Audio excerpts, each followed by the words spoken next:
আসসালামু আলাইকুম। বর্তমান সময়ের খুব আলোচিত ইস্যু পিআর সিস্টেম নির্বাচন। সম্প্রতি সোহরাওয়ার্দী উদ্যানে ইসলামী আন্দোলন বাংলাদেশ চরমোনাই পীর সাহেব হুজুরের নেতৃত্বে একটি সমাবেশে বাংলাদেশ জামাত ইসলামী সহ ছোট ছোট অন্যান্য দল, এনসিপি, গণ অধিকার পরিষদ, এরা সবাই পিআর সিস্টেমে নির্বাচন চেয়েছে। এটা তাদের একটা দাবি। পিআর সিস্টেমের নির্বাচনে এটা বাংলাদেশে নতুন একটা ধারণা, কিন্তু এ দাবিটা বহু আগে থেকেই বামপন্থী দলের কিছু দল বহু আগে থেকে দাবি করে আসছে। পিআর ভিত্তিক সিস্টেমে পার্সেন্ট ওয়াইজ বন্টন করলে তাহলে দেখা যায় যে সকল দলের এখানে অংশগ্রহণ থাকে, পার্লামেন্টে অংশগ্রহণ থাকে। এতে এককভাবে সংখ্যাগরিষ্ঠতা নিয়ে মানে সংসদে যাওয়ার মতো সুযোগ কম থাকে। সবাই মিলে একটা ঐক্য করে সবাই পার্লামেন্টে যেতে হবে। এতে হলে সবার অংশগ্রহণ থাকে, এটা একটা সুবিধা। কিন্তু এর অসুবিধা হলো যে যদি জোট ভিত্তিক হয়, সরকার গঠন হয়, সেখানে পরবর্তী কোনো ঝামেলা হলে, কোনো কথাবার্তার হলে, জোট ভেঙে গেলে তখন সংসদ একটা হুমকির মুখে পড়ে, এরকম একটা বিষয় থাকে। আরেকটা বড় বিষয় হলো যে পিআরের যে সুবিধা যেটা হলো, পিআরের সুবিধা হলো যে দল থেকে তৃণমূল পর্যন্ত এটা খুব ভালোভাবে কন্ট্রোল করতে পারবে। কারণ আপনার আসনে কে এমপি হবে সেটা আপনি জানবেন না। সেন্ট্রাল থেকে যাকে এখানে দেয়া হবে, পরবর্তী তিনি এই আসনের প্রতিনিধিত্ব সংসদে করবেন, এরকম একটা বিষয়। কিন্তু এই বিষয়টা আমার কাছে মনে হয় যে যদি চালু হয় পিআরে, তাহলে সেন্ট্রাল থেকে যদি নিয়ন্ত্রণ হয় এইভাবে, তাহলে দেখা যাবে যে কেন্দ্রের প্রতি পূজাটা বাড়বে বেশি।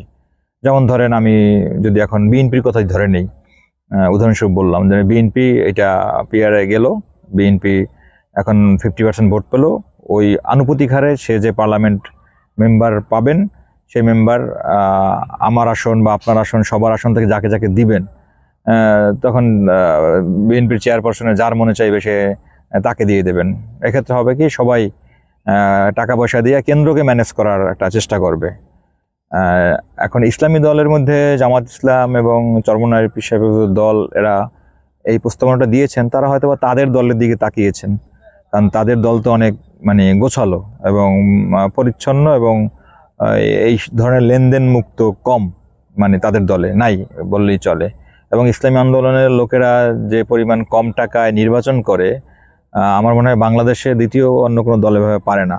এবং জামাত ইসলামীর যে নির্বাচন যে পদ্ধতি এবং তাদের যে প্রার্থী বাছাই পদ্ধতি, তাদের যে সিস্টেম, দলীয় যে তাদের যে কি বলে, তাদের ভিতরে যে এক একজনের যে বিদ্রোহী হয়ে ওঠার এই ধরনের কোনো সংখ্যাই তাদের নাই। কারণ তাদের কন্ট্রোলিংটা ওইভাবেই সেন্ট্রাল থেকে একেবারে তৃণমূল পর্যন্ত হয়ে আসছে। তাদের জন্য ভালো, তারা একটা ভালো লোক দিবে, এদের দলের বহুত ভালো লোক আছে, বা হয়তো বা কেন্দ্রীয় লেনদেন হবে না। এইসব দিক থেকে পিআর ভালো। কিন্তু যদি বাংলাদেশে পিআর সিস্টেমটাকে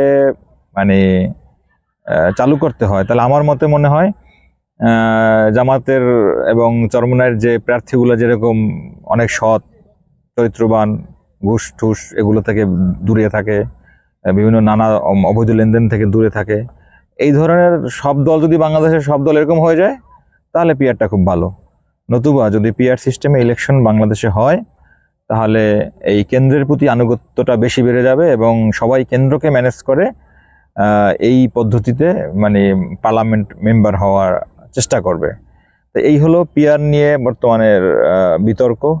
আবার বর্তমানে যে প্রচলিত ধারাটা আছে বাংলাদেশে, এই ধারায়ও আবার সমস্যাদের সংখ্যাগরিষ্ঠতা নিয়ে নির্বাচিত হলে তখন তারা স্বৈরাচার হয়ে ওঠে। যে বিগত 17 বছর তো দেখতেই পেয়েছেন যে বাংলাদেশে কি ঘটেছে। আবার সামনে যদি এরকম কোনো দল সংখ্যাগরিষ্ঠতা নিয়ে যায়, সে তার মতো করে যা খুশি তাই করবে, নির্বাচনটাকে বানচাল করার চেষ্টা করে এবং নিজের দলকে আবার ক্ষমতায় আনার নানা ধরনের প্ল্যান প্রক্রিয়া করে থাকে। এই সব সমস্যার মধ্যে অনেকেই পিআরের পক্ষে মত দিচ্ছেন, অনেকেই বিপক্ষে মত দিচ্ছেন। তা আমরা যারা পক্ষে বিপক্ষে যারা আছি, তারা যেন পিআর বিষয়টা নিয়ে একটু জানার চেষ্টা করি, একটু ঘাটাঘাটি করি, আসলে সুবিধা অসুবিধা কি, দলীয় চশমার বাইরে আমরা নিজস্ব চিন্তা দিয়ে এটাকে বিবেচনার চেষ্টা করি। চেষ্টা করে আমরা এটা মানে ফেসবুকে লেখালেখি করি বা মতামত দেই, যেই যা করি, শুধুমাত্র দলের আহ্বানে সবাই হুয়াক্কা হু ডাক দিয়ে এককভাবে একে অপরের প্রতি ঝাঁপিয়ে না পড়ি। সবাই এদিকে খেয়াল রাখবেন। ধন্যবাদ সবাইকে।